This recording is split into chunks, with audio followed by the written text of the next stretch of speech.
Hello friends, તો આપણે અહીંયા બનાવીશું બાફ્યા વગર. ચણાને બાફવાના જ નથી, ચણા બાફ્યા વગર તેને ડાયરેક્ટ કુકરમાં જ વઘાર સાથે જ આપણે બાફી લઈશું.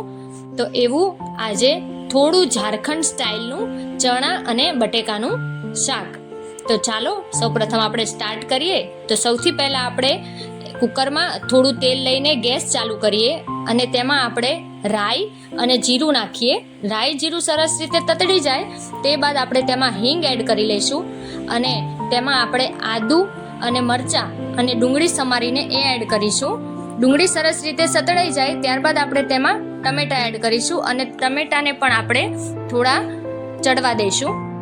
ત્યારબાદ આપણે તેમાં બધા મસાલા કરી લઈએ. તો સૌપ્રથમ અહીંયા મેં મીઠું, મરચું પાવડર, હળદર અને ધાણા જીરું પાવડર અને એની ઉપર અડધી ચમચી જેટલો છોલે મસાલા એડ કર્યો છે અને તેને સારી રીતે આપણે મિક્સ કરી લઈશું. હવે આપણે તેમાં જે બટેકા છે એના ટુકડા કરીને મેં એડ કર્યા છે. આ કાચા જ બટેકાના ટુકડા છે. તો આપણે તેને પણ હવે સારી રીતે મસાલા સાથે મિક્સ કરી લઈશું. હવે ત્યારબાદ આપણે તેમાં જે પલાળેલા ચણા હોય છે, અહીંયા મેં 7 થી 8 કલાક માટે ચણા પલાળીને રાખ્યા હતા. તે જ ચણા છે, તેને બાફ્યા નથી.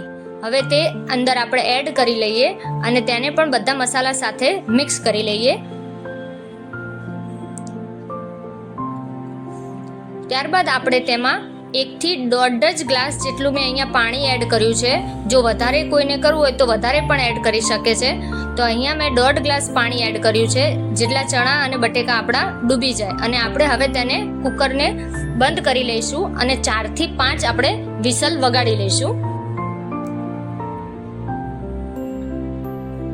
4-5 વિસલ વાગ્યા બાદ આપણે તેને ખોલીને જોઈ લઈએ. તો ચણા અને બટેકા અહીંયા સરસ રીતે બફાઈ ગયા છે. હવે તેમાં આપણે ધાણા ભાજી એડ કરી દઈએ અને ઉપરથી અડધી ચમચી જેટલો જ ગરમ મસાલો એડ કરીએ અને તેને સારી રીતે મિક્સ કરીને 2 મિનિટ રહેવા દઈએ. ત્યારબાદ આપણે તેને સર્વ કરીએ. તો તૈયાર છે આપણું ચણા બટેકાનું શાક.